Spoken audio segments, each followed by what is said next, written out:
কাল রাত্রে তুই কি ওর আরতি করছিলি? কাল তোরা দুজন একই বিছানায় একই ঘরে। সূর্য নিজের জীবন দিয়ে দেবে, কিন্তু কারোর জন্য নিজের ব্রহ্মচর্য ভাঙতে দেবে না। বুঝতে পেরেছো তুমি? ওই বিয়েটা শুধুমাত্র আমাকে বাবুর কথাই করতে হয়েছিল, আর কিচ্ছু নয়। এক তো বাবুর দেয়া হুকুম আমি ফেলতে পারতাম না, আর দ্বিতীয়ত আমার টাকার খুব প্রয়োজন ছিল। আর এরপরে তুমি যা ভাবার ভাবো, আমাকে নিয়ে আমার কিচ্ছু যায় আসে না। সূর্য, এখানে এই এক পাগল বাইরে বসে আছে, আর দ্বিতীয় ওই ভেতরে যে জীবন নেওয়ার জন্য বসে আছে, যায় না সামনে আর কত রং দেখাবে আমাকে। মাথা খারাপ করে রেখে দিয়েছে আমার। কাকা, খিদে পেয়েছে, কিছু বানিয়ে দেবো আমি? আরে না মা, আমি এটা আমার নিজের জন্য করছি না, বৌমার জন্য করছি। বাড়িতে তো এইসবই খায়, তাই না?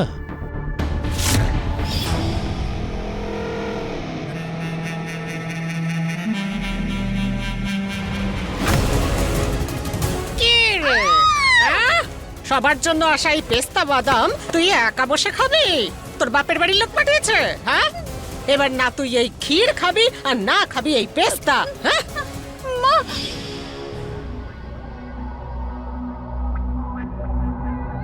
চারটে কাজু বাদাম খেয়েছিলাম বলে কি জোরে চিমটি কেটেছিল শাশুড়ি মা। এখানে তো কাকা মেওয়া বের করেছে নতুন বৌমার জন্য। এসেছে বড়লোক বাড়ির মেয়ে। আরে কানা করিয়ে তো নিয়ে আসেনি নিজের বাপের বাড়ি থেকে।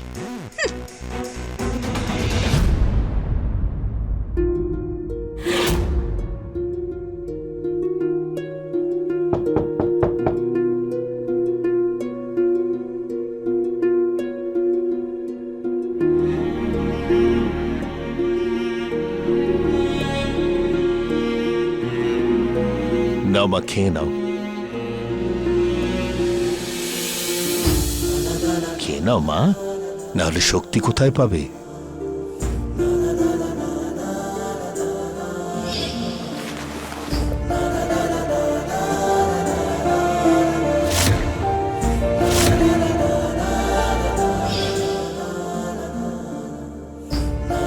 কি করবো এই শক্তির?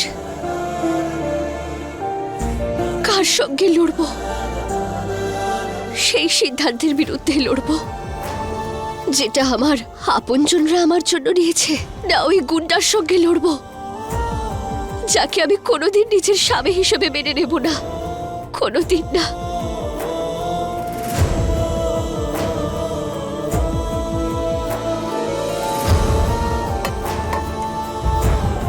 দেখো মা, আমাদের এই বাড়ির ছাদ আর দেওয়ালের অবস্থা অতটা ভালো নয় তোমাদের বাড়ির মতো,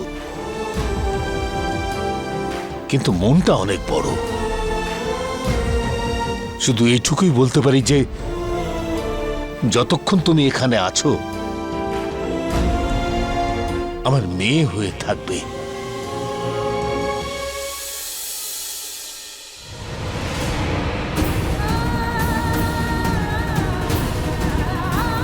তোমার যা দরকার, যখন দরকার, শুধু আমাকে বলবে, আমি আছি তোমার জন্য।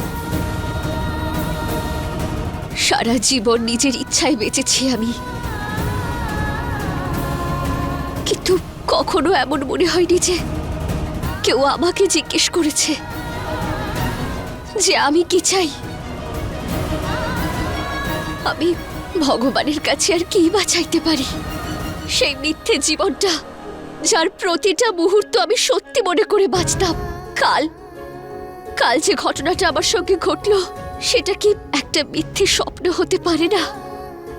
আমি কি কোনোভাবে আমার সেই বাবাকে ফিরে পেতে পারি না যে নিজের মেয়েকে নিজের থেকেও বেশি ভালোবাসতো, আমার সব দুষ্টুমি সহ্য করত, আর যে নিজের জেদের কারণে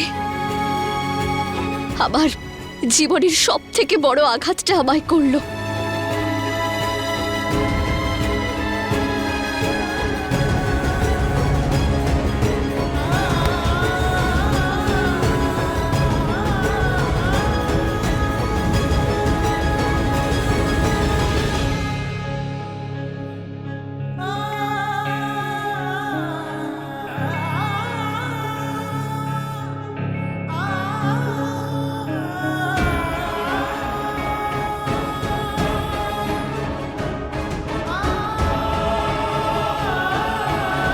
একজন বাবা তার সন্তানকে এরকম নরকে কি করে ঠেলে দিতে পারে?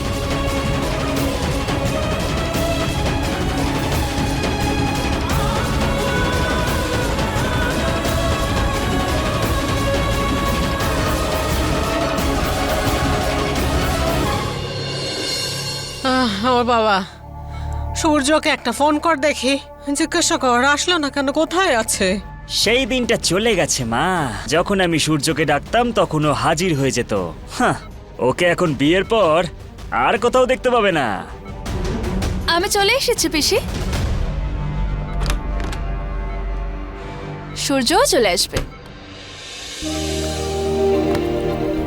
ও বাবা, তুই এসেছিস, একমাত্র তুই আছিস যে আমাকে মনে রেখেছে।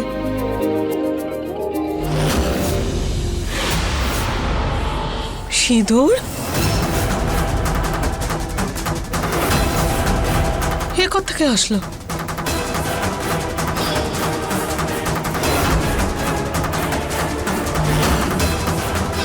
সূর্য আবার নিজের ব্রহ্মচারী ব্রত ভেঙে দেয়নি তো তোকে সিঁদুর পরিয়ে?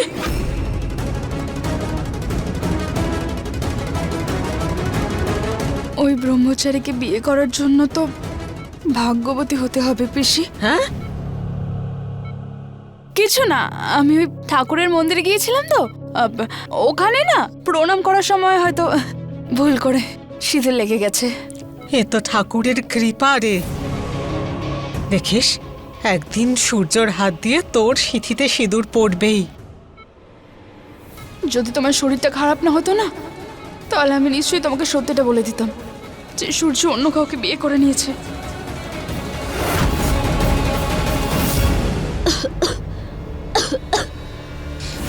চল।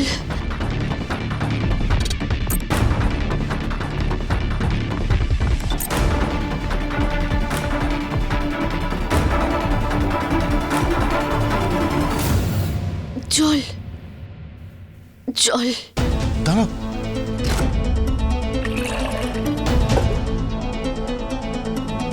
নাও মা।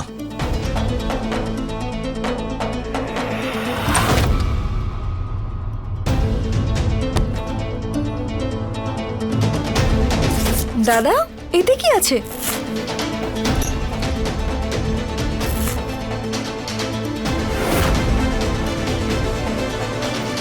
ওনার অভ্যেস নেই না কলের জল খাওয়ার, শরীর খারাপ করে ফেলে। এত দামি জল, তাও আবার গোটা 1 বাক্স।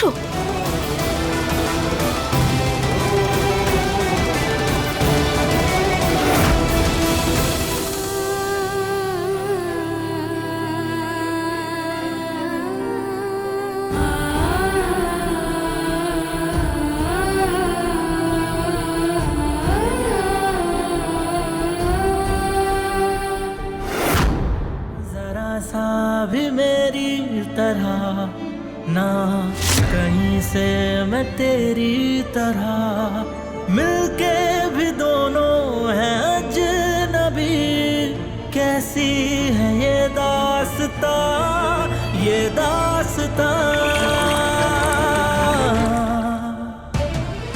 तू कहाँ मैं कहाँ, तू कहाँ मैं कहाँ। ওহ, এই জন্য বৌদি সকালে আমার দেওয়া জলটা খায়নি। আমিও এই ছোট্ট ব্যাপারটা বুঝতে পারিনি।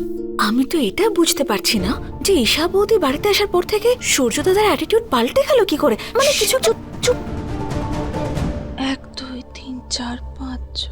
এক বোতল যদি 10 টাকা করে হয় তাহলে 24টা বোতল 240 টাকা। আর মেওয়াটা যদি 100 টাকা ধরি তাহলে 340। সকাল সকাল 340 টাকা মাটিতে মিশিয়ে দিল মহারানী। ওর পিছনে যা যা খরচ হচ্ছে সব কিছুর হিসাব রাখতে হবে।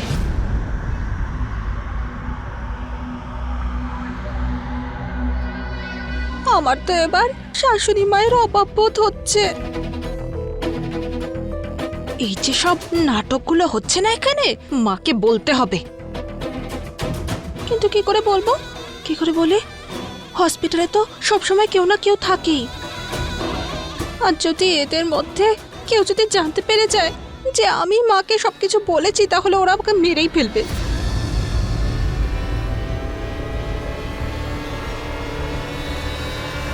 গ্লাসটা এত গরম, ওনার জ্বর আসেনি তো?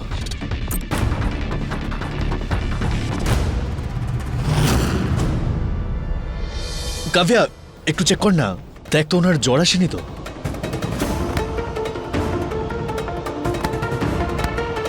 ওর তো খুব জ্বর এসেছে দাদা। আরে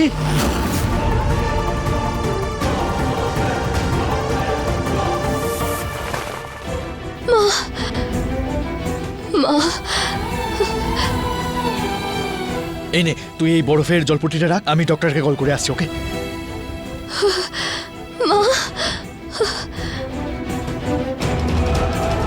হে ভগবান, এর জ্বর কমছে না কেন? শোন, এটা নেই, যতক্ষণ ডাক্তার না আসছে এই ওষুধটা খাওয়া, হয়তো জ্বরটা কমে যাবে।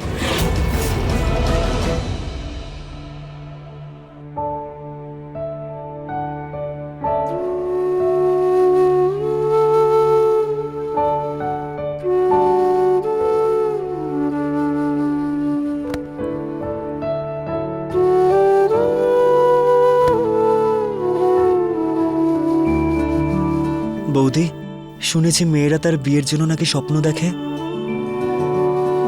ঈশাও নিশ্চয়ই স্বপ্ন দেখেছিল না? কিন্তু বাবা যেভাবে জোর করে ওর বিয়ে দিয়ে দিল, সেটা কোনো খারাপ স্বপ্নের থেকে কম কিছু নয়। আমি তো এটাই বুঝতে পারছি না যে ওই বেচারি কালকে ওই ছোট একটা বাড়িতে কি করে থেকেছে। না ওখানে কারোর সাথেও কথা বলতে পেরেছে, না নিজের দুঃখটা কাউকে শেয়ার করতে পেরেছে।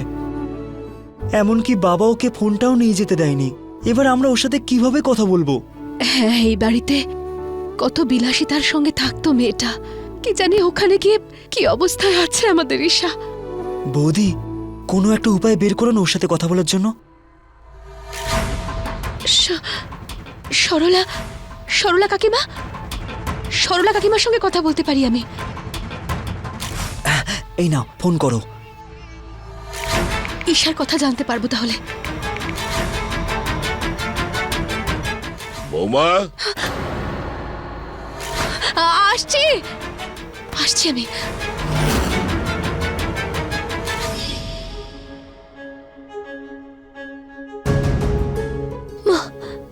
ডাক্তারবাবু, এই জ্বর কেন নামছে না? দেখুন, ওনার হাই স্ট্রেস হওয়ার কারণে জ্বর আর পুরো শরীরে র্যাশ বেরিয়ে গেছে। এই অবস্থায় ওনাকে সেই ওষুধ দিতে হবে যা এই কন্ডিশনে ওনার ফ্যামিলি ডক্টর ওনাকে দিতেন। এন্ড প্লিজ ওনাকে অন্য কোনো ওষুধ দেবেন না, নইলে রিয়াকশন হয়ে যাবে। আচ্ছা, আমি আসি। ঠিক আছে ডাক্তারবাবু, ধন্যবাদ।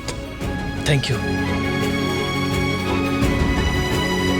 ওর বাড়ির লোককে ফোন করো আর ওষুধের নামটা জেনে নাও। মা, মা, মা।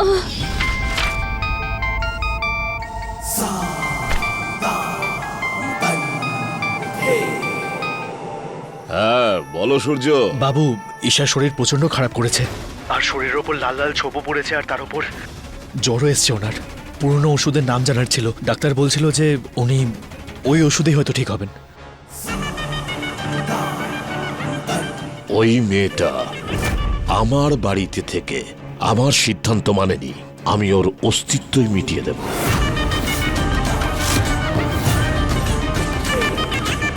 এখন ওর ব্যথা, ওর কষ্ট, ওর চিৎকারে আমার কিচ্ছু যায় আসে না। একটু ওরও তো ভাবা উচিত যে গোলাপ সিংহের সিদ্ধান্তের বিরুদ্ধে গেলে পরিণতি কি হয়। হ্যালো বাবু, হ্যালো।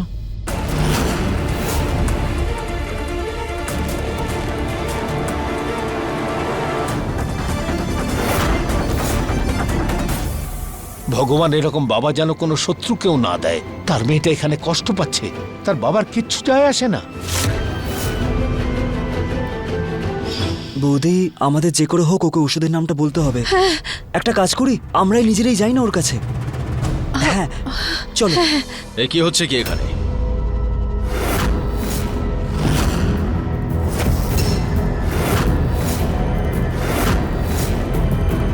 ঈশার সঙ্গে যা হয়েছে, তারপরে বাবার ধারে কাছে যাওয়ার চেষ্টাও করবে না। বড় দাদা হিসেবে বোঝাচ্ছি, বাবা আগে থেকেই ডিসঅ্যাপয়েন্টেড হয়ে আছে। তারপর তুই যদি উল্টোপাল্টা কিছু করিস না, তাহলে তোকেও এই বাড়ি থেকে চলে যেতে হবে। এই বাড়িতে বাবার কথাই শেষ কথা। তাই সেটাই করবি যা বাবা বলবে।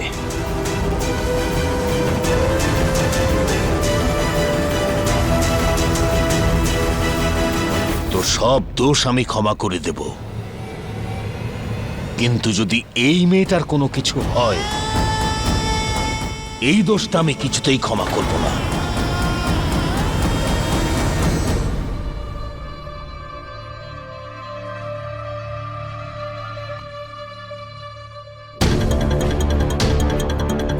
জেঠিমা,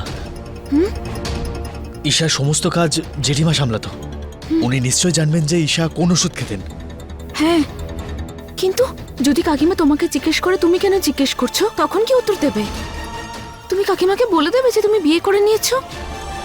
ঈশার জীবন বাঁচানোর জন্য আমাকে জেঠিমাকে সত্যিটা বলতেই হবে।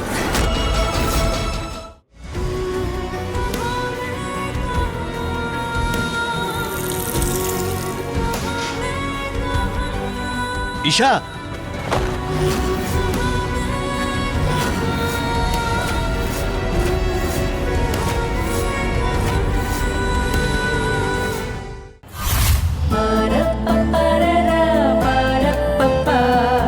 হে ভগবান, এমনটা তো কখনো হয়নি যে আমি সূর্যকে ডাকলাম আর ও আমার কাছে আসতে এত দেরি করলো।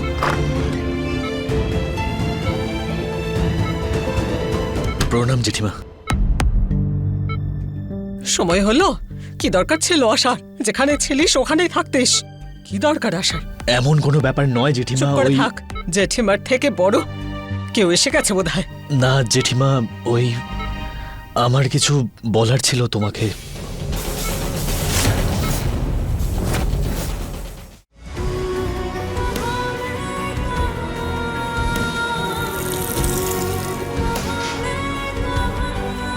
ঈশা,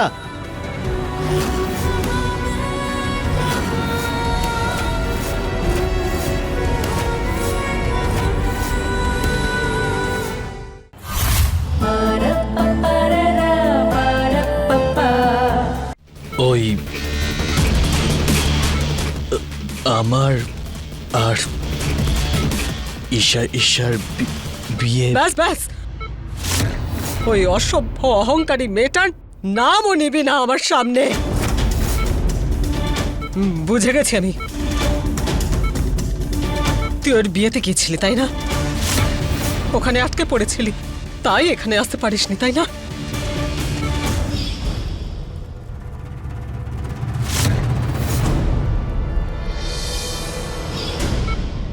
ওনার বিপিটা চেক করতে হবে। ভালোই হয়েছে যে বিয়ে হয়ে গেছে ওর, বেশ হয়েছে, আপদ গেছে। আমি তো বলবো ওর শ্বশুর বাড়ির লোক ওর বাপের বাড়িতে যেন ওকে না পাঠায়। ওর মুখ দেখতে চাই না আমি। সত্যি বলছি, এরকম মেয়ে যদি আমার বাড়ির বউ হয় তো ঝেঁটি আমি দূর দূর করে তাড়িয়ে দেবো আমার বাড়ির থেকে, নাহলে আমি বিষ খেয়ে মরেই যাবো। কিভাবে বলি, ঈশা তোমার বৌমা হয়ে বাড়িতে চলে এসছে জেঠিমা। মনে তো হচ্ছে একেবারে দু ঘা বসিয়ে দি পিঠে। দেখুন, ওনাকে বোঝান আপনি। অপারেশনের পর স্ট্রেস নেওয়া শরীরের পক্ষে ভালো নয়। জেঠিমা, ভুলে যাও ঈশাকে। তুমি তোমার শরীরের খেয়াল রাখো। আরে এমনটা কি করে ভুলে যাব আমি? ওই অহংকারী অসভ্য মেয়েটার নামও যদি আমার সামনে আসে তাহলে আগুন জ্বলে ওঠে আমার মাথায়। একটু সামলে জেঠিমা। আরে পুরনদাদার, একদম ঠিক সময় এসছো তুমি। এই ঠান্ডা জুসটা জেঠিমার এই সময় খুব প্রয়োজন ছিল। জেঠিমা এই ঠান্ডা জুসটা খেয়ে নিলে একদম ঠিক হয়ে যাবে। এই ঠান্ডা জুসটা খেয়ে নাও, দেখে নিও তোমার যে রাগ আছে না, একদম এক্ষুনি কমে যাবে। তুমি এটা খেয়ে নাও। জেঠিমা ঈশার নাম শুনতেও রাজি নয়। এই অবস্থায় যদি আমি বিয়ের ব্যাপারে বলি তাহলে ওনার অবস্থা আরো খারাপ হয়ে যেতে পারে। কিন্তু সত্যিটা না বলে ঈশার ওষুধের ব্যাপারে আমি জানবো কি করে?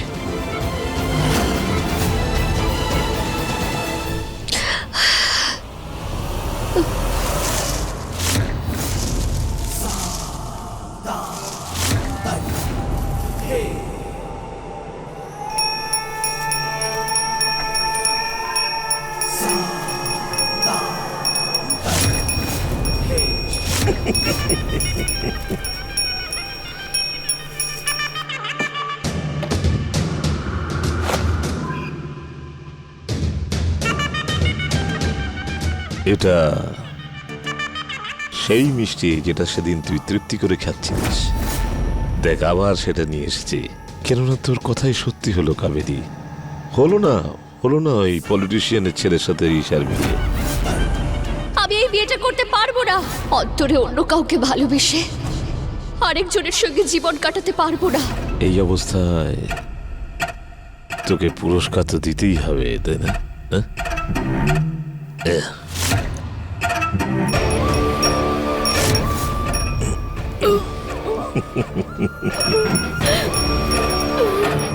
বহুদিন আগে আমার কথা না শোনার শাস্তি আজও পাচ্ছিস তুই। তোর মেয়ে আমার বিরুদ্ধে গিয়ে সেই একই ভুল করলো। এই জন্য আমার উচ্ছিষ্ট খেয়ে থাকা এক ব্রহ্মচারী গুন্ডাকে ওর স্বামী বানিয়ে দিয়েছি আমি। তোর মেয়ের শাস্তি হলো ওই প্রতি ব্রহ্মচারী শাস্তি। তোর মেয়ের স্বামী আমার জন্য নিজের জীবনও দিতে পারে, আর কারোর জীবনও নিতে পারে। ঈশার বিয়ে হয়ে গেছে? না, বিয়ে হয়নি, ওর জীবনের শাস্তি শুরু হলো। প্রবল জ্বরে কাঁপছে তোর মেয়ে, কিন্তু ওখানে ওকে ওষুধ দেবারও কেউ নেই। ঈশার বিয়ে হয়ে গেছে, ঈশার বিয়ে হয়ে গেছে, আমার ঈশার বিয়ে হয়ে গেছে।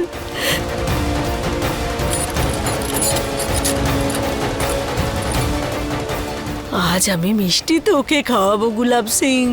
আরে কারণ মানুষের ভাগ্য আর ভগবানের ইচ্ছে ছাড়া কিচ্ছু হয় না। তো তুই কে?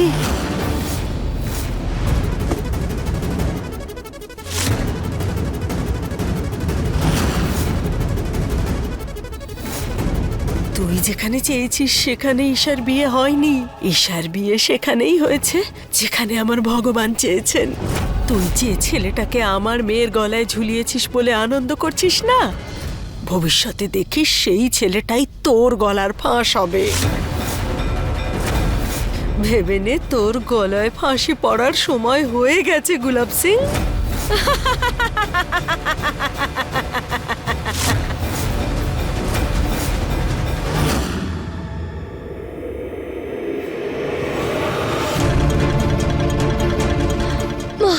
এর অবস্থা তো খারাপ হচ্ছে। ও গড, যদিও মরে টরে যায় তাহলে সবাই বলবে শ্বশুরবাড়ির লোকজন বউকে মেরে দিয়েছে। আরে আমি তো এটাও শুনেছি যে এরকম কেসে ধরা পড়লে বেলও হয় না। তুই চুপ কর, সবসময় যা মুখে আসে বলিস। সরে যাও। এদিকে দাও। কাকা বাবু, ওর ওষুধ তো কোথায় জানি না, পাবো কি পাবো না কে জানে। যদি বলে আমাদের কাছে যে ওষুধ আছে সেটাই দিয়ে দেই, অন্তত জ্বরটা তো কমে যাবে। ঠিক আছে, দিয়ে দাও। বিয়ের অভিনন্দন গুলাব সিং, আমার মেয়ের বিয়ের জন্য অভিনন্দন। আমার মেয়ে তোর সোনার শিকল থেকে মুক্ত হয়ে গেছে। আমার মেয়ে তোর সোনার শিকল থেকে মুক্ত হয়ে গেছে গুলাব সিং। আমার মেয়ের বিয়ের জন্য অভিনন্দন। আমার আশীর্বাদ আছে আমার মেয়ের ওপর।